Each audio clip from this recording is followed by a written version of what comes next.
আসসালামু আলাইকুম রহমতুল্লাহি অবরকাতুহ।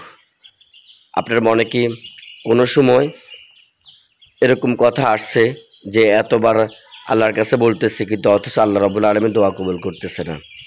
এত মোনাজাতের মধ্যে এত বলতেছি কিন্তু আল্লাহ আমার দোয়া কবুল করতেছে না। এরকম শুধু আপনার মনে না, অনেকের মনে আসে। আপনি যদি একটি নিয়মে দোয়া করেন, অবশ্যই আল্লাহ রাব্বুল আলামিন আপনার দোয়াকে কবুল করবেন।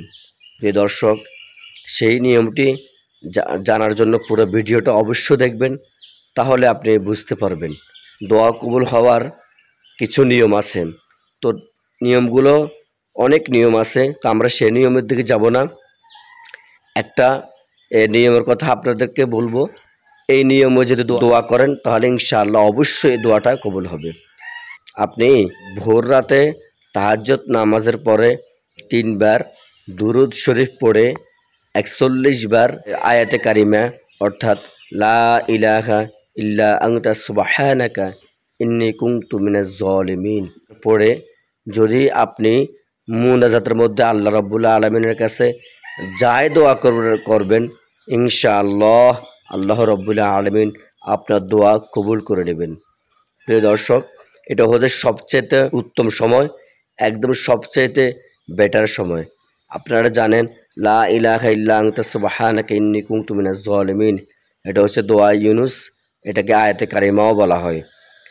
এমন একটা সময় যে হযরত ইউনুস আলাইহিস সালাম যখন মাছের পেটে চলে গিয়েছে, তখন মাছের অন্ধকার, মাছের ভিতরের অন্ধকার, এরপরে বাহিরে অন্ধকার, সব অন্ধকারের ভিতরে এরপরে কঠিন এই বিপদের সময় আয়াতে কারিমাটা পড়ে আল্লাহর কাছে চেয়েছেন, আল্লাহ দোয়া কবুল করেছেন।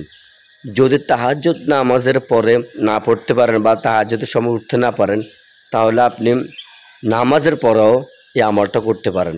তবে সবচাইতে উত্তম সময় হচ্ছে যদি আপনি ভোর রাতে ২ রাকাত বা ৪ রাকাত তাহাজ্জুদ নামাজ পড়ে এরপরে ৩ বার দুরূদ শরীফ পড়বেন, এরপরে লা ইলাহা ইল্লা আনতা সুবহানাকা ইন্নী কুনতু মিনাজ জালিমিন ৪১ বার অথবা ৪০ বার পড়ে এরপর আবার পুনরায় ৩ বার দুরূদ শরীফ পড়ে মুনাজাতের মধ্যে আল্লাহর কাছে যাই চাইবেন আল্লাহ রাব্বুল আলামিন আপনাকে তাই দিবে এবং আপনার দোয়া কবুল করবেন।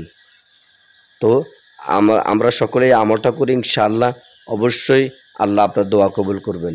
আল্লাহ হাফেজ।